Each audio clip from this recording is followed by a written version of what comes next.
Piolo Pascual at David Chua, ano ang meron? Tingnan ang mga detalye.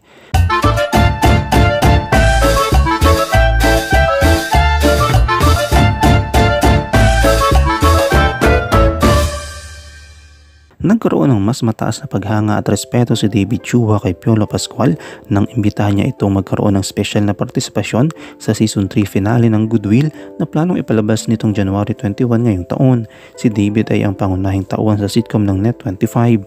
Sa kabila ng kanyang kaba, nagtagumpay si David sa pagsigaw ng loob upang personal na imbitahan si Piolo.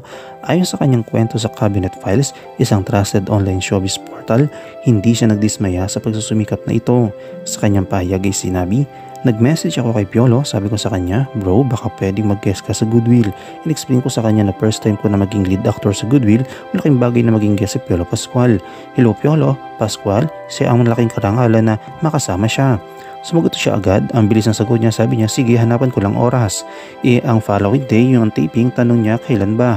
Sabi ko bukas na, sabi niya bro may asap ako. Sinabi ko na sandali lang naman ang taping, cameo role lang siya. Pagpapatuloy ni David, in fairness kay Piolo, gusto niyang gawin kaso lang tight ang kanyang schedule. Pero nang magkita-kita siya ng free time, pinagbigyan niya ako. Madali siyang kausap kapag sinabi niya, tinutupad niya. Di ba may mga ibang artista na chami-chami, pumapayag agad sa mga guesting pero kapag nag-follow up ka na, hindi na sumasagot. Sin lang, si Piolo may word of honor siya.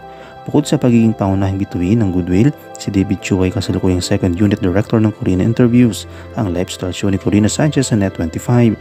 Huling nagtagpo sina David at Piolo nitong November 3, 2022 sa Boutique Resort Hotel na pagmamayari ni Piolo sa El Nido, Palawan, kung saan in-interview ni Corina si Piolo. Sa darating na January 12 at 13, gaganapin ang 28 Asian Television Awards sa Ho Chi Minh, Vietnam. Ang Corina Interviews ay nominado sa kategoryang Best Talk Show at si Corina naman ang nominado sa Best Current Affairs Presenter category.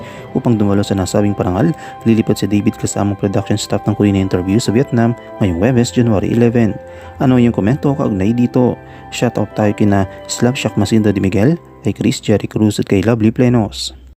I-comment mo lang ang inyong opinion sa comment section at huwag kalimutang i-like, i-follow, i-subscribe ang bcgram.net para sa mga latest happenings.